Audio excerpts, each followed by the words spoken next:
Episode 10 is where I realized Chris doesn't just lack self-awareness, he lacks shame. Because the way he moved in this episode, doubling down, circling back, and still refusing to take accountability for his actions and for the things he has done is just disgusting behavior. Honestly, I just wanted this man off my screen. Now, I need you all to stay with me until the end because once we get to that conversation with Bri, everything clicks. Kay Unscripted, no teens restricted. In this journey, watch our stories unfold. Hey y'all, welcome back to the channel. This is Kay Unscripted. I am your girl Kay, and today we're breaking down all things Love is Blind, Season 10, Episode 10. Now, before we get into this episode, please take a moment to like this video, share it with a friend, share all of your thoughts in the comments, and go ahead and subscribe to the channel so you can have more recaps like this one. Now, y'all, let's talk about this episode because the audacity continues, okay? So we left this episode off with the conversation which I felt like shouldn't have happened in the first place between Bri and Chris the troll. She's saying that from what she saw, the emotional connection with Jess and Chris was very present. Now she's also asking him, why didn't he say these things in Cabo? Well, he didn't say it because he wanted a free vacation. I mean, who's going to disrupt their vacation? Free food, free drinks, a free trip.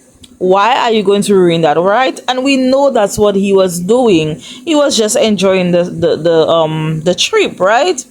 He then throws out something that I find to be very odd. He said that the night in the pause, Jess told him that she was his number one. He told Connor that, and Connor then decided that he would now make Bri his number one, insinuating that he had a stronger connection with Emma and would have picked her instead.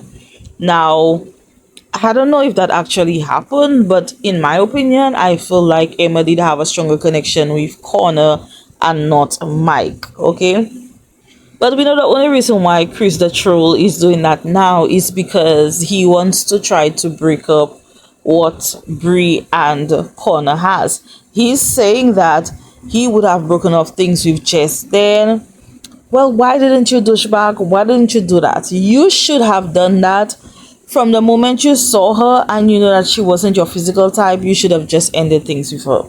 Anyways, y'all, he's also saying that the thing that worried him about Bri is that a lot of her friends will lose her guys. He's also saying that he planned his life and is hoping to have all of these assets, and how he was thinking about how hot Bri is and how they vibe together.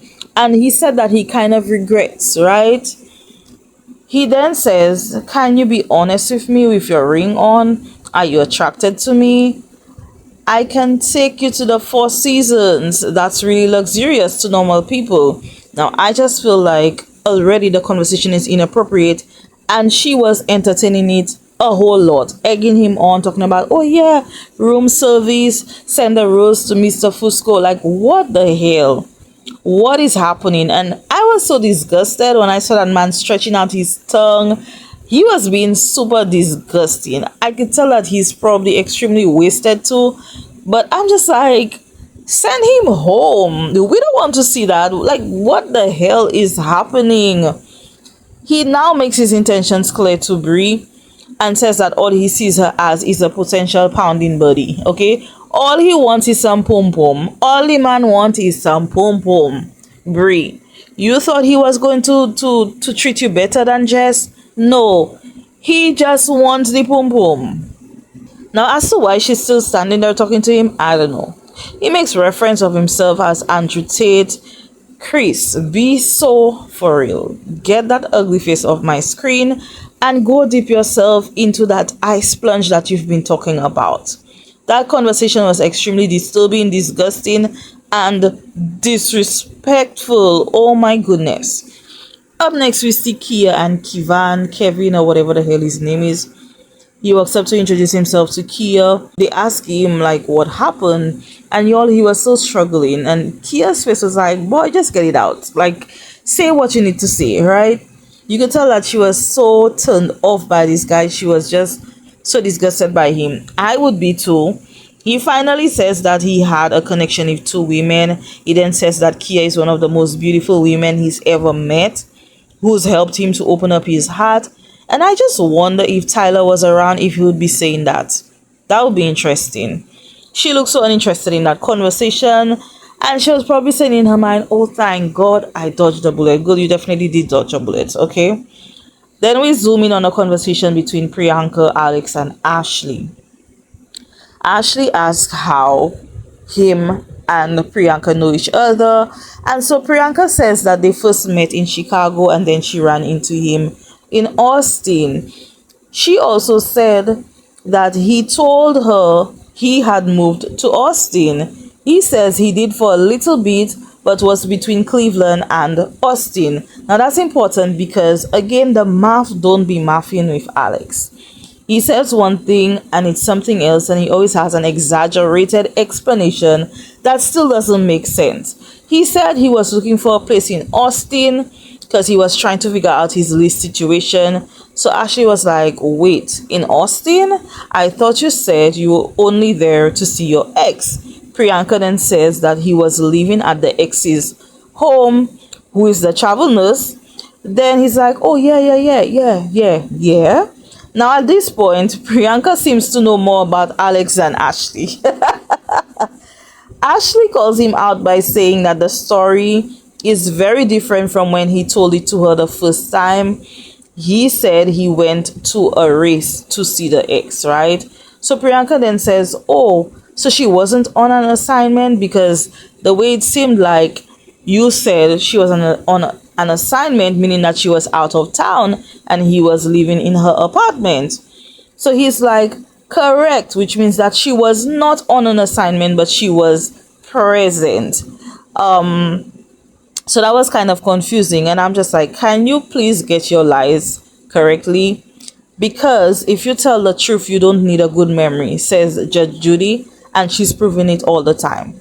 Ashley tells him that every time she asks him about timeline, it changes along with his stories. Again, it's always exaggerated. He always have a specific story with specific details for every single thing. Now, he tries to get smart with her, but she tells him, you seem to have specific details of every day of the year.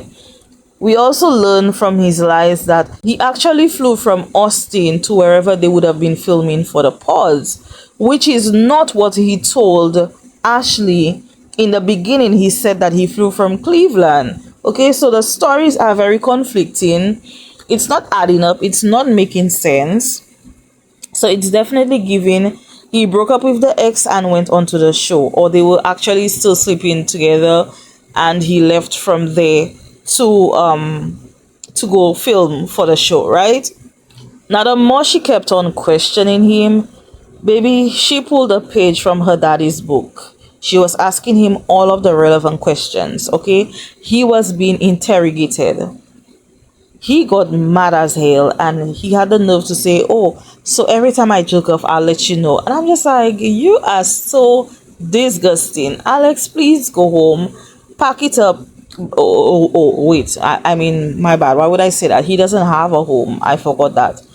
It's given that the guy is couch hopping. He doesn't have a home. He's sleeping on everybody's couch. He has no resting place. That is what it's giving. And it's given that he was looking for a home.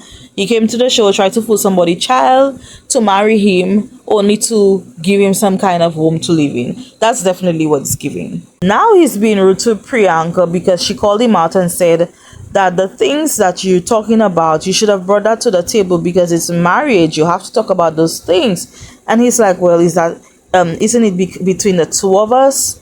Why are you here? And I'm just like, what the hell? Priyanka's like, don't talk to me like that. You know I don't take that kind of bullshit from anybody, period. Like, why are you talking to her like that? And y'all, if I were Priyanka, the way my drink would have been on his jacket, communicating with each other, yeah, that's what you get for being a capital A. Now, even more disgusting behavior, we see Chris the troll. That man had the nerve to come next to Connor. He's shaking his hand. He's standing right in front of Jess. And I'm just like, Jess, girl, like, I'm kind of mad at you too, because why are you letting this man and his filthy hands even touch you? You're an infectious disease doctor. Spray that infectious disease off you right away, please. He then asked to talk to her in private, and I'm just like, why? What else is there to discuss? You dirty little infectious disease. What do you need to tell the lady? What do you want to discuss with her, please? And instead of apologizing for being disgusting, he's asking her how it's been getting back to work. She said it's bad because I thought I was in love and about to get married, and now I'm back at work, pretty much back to my normal routine. And I'm just like, girl, please don't give him that justification. Please don't let him think or feel like you're thinking about him or missing him. Girl, you definitely dodged a bullet. The man is an infectious disease. Spray him off, cut him off, dust him off. Whatever you need to do it. Okay? He then tells her that she didn't text him at all. She says, are you serious? I've been texting you. But I guess he wanted her to be texting him all day, all night, begging him, because he thinks he's a piece of cheese, and he's not even a piece of cheese. He's nothing, okay? Then he has the audacity to ask her when her next off day is. She said that has nothing to do with him. That's not his business. And I wish she would have just told him, none of your business. None of your damn business. She didn't say it like that, but I wish she would have. Now we see Jordan having a talk with a few of the guys. He's saying that he's supposed to meet Emma, Amber's daughter, but he's also saying how scary it is for him because he also has to get to know her first and doesn't want to invade her space. Now he's saying that an Amber is in close proximity here in what he's saying. I don't know if he didn't realize she was nearby, but she was standing there hearing what he was saying. So she walks up to him and she tells him that if he's ready to go, just let her know. And we could tell that she's upset. She may be feeling bad because of what she heard Jordan saying to the guys. And we just kind of see her walking away just before he goes up to her and says that she's hearing the wrong things. He's kind of trying to calm her down and to console her. And I'm just like, what else did she hear? Did she hear something else? I want to know, Amber, tell us what you heard, girl. Now we're at Alex and Ashley's apartment. She's saying that she wasn't trying to attack him and how she has been lied to in the past but has not felt that from him. It's just that the information was a bit of a shock. And I'm just like, now Ashley, why are you lying? Because you know this man has been lying to your face. So why are you trying to convince us that he hasn't? We could see it and we know you're clocking it in your head as well. So don't do that, okay? She asked him, well, what is your relationship with your ex? I just want to know what is going on. For now, he said that there's nothing going on there. They've both moved on and they're both happy in their relationships. Do we believe that? Absolutely not. Then they just casually decide to place an order for McDonald's. And I'm just like, what the hell is happening? What kind of madness is that? I don't think she believes him. And I could tell that she's not really trusting him, but y'all are going to do whatever y'all have to do to get some screen time, okay? Now we're at Amber and Jordan's. Amber is still upset and she doesn't want to talk to him because she said if he's not ready to be married, then she doesn't want to have any conversation with him. Now I guess where Amber is coming from, because why are you having these conversations with the guy and not with her? She should have been the first person that you had gone to with your fears, because you're not in a relationship with these guys, you're in a relationship with Amber. Now it feels like this is something that she is now finding out and hasn't heard from him until that night, and that is what is upsetting she and her homegirls. You understand? Amber really wasn't trying to hear anything that Jordan was trying to say, but I do hope that they come together and figure it out, because I do like to see them together. Now we're at Bri and Connor's home, and he's asking about the conversation that she had with Mr. Troll. She talks about the DM and how he asked why she didn't call him. She's saying that she told him that she's in a relationship. She's giving bits and pieces of the conversation that made Chris look like the jerk that he is, but she isn't saying that she was really entertaining that guy in the conversation. We didn't see her saying that to Connor. Now you can tell the disappointment in Connor's face, because he said, Chris came around him and he was tapping him like everything was all cool, knowing that he was trying to pull one under him. So she reiterates what he said about picking her as number one, that situation with Connor. Connor denies that this is what went down and says that the troll is jealous and he's just trying to cause drama. And I definitely agree with him. She says that has given her the ick and she just cannot understand why Chris is doing what he's doing. Now, while they're talking, her phone starts pinging and is going off, and apparently it's Chris who placed her in disappear mode. And I'm just like, why are you putting her in disappear mode? Clearly you want to send something and then to say there's no evidence, so you could take it back, right? But she decides to show it to Connor. He does read the message because he's asking her where he's at. Apparently he's trying to link up with Bri. Now Connor wanted to respond to the text, but Bri tells him, it doesn't make sense to engage or to respond. But girl, you were just engaging and responding earlier, so now you don't want to because Connor is around. She feels like she should just keep her distance from him. Connor tells her, yes, he's feeling a little bit jealous, but he does trust her, and they seem to be okay. Now, Kristen and Vic, it's the next day. They're picking flowers for their wedding, and it's nice to see for a change a man being so involved in those little details, because y'all, my husband wanted nothing to do with those little things. He said to me, Kay, it's whatever you want, just get it. He didn't care what color it was, he didn't care what kind of flower it was, just get it because it's what I want, okay? Anyways, y'all, let's get back to Kristen and Vic. She's telling him how grateful she is for him, and he's saying that he cannot wait to do life with her. I just love them. I wish we got more screen time of these two. They're just so cute, so wholesome, no drama, and I just love seeing the two of them together. Brittany is showing Devontae her home, which is where she also does her lash business. Her home is very, very beautiful, very well put together. They talk a little bit about finances, how much she spends for a month, how much he spends for a month.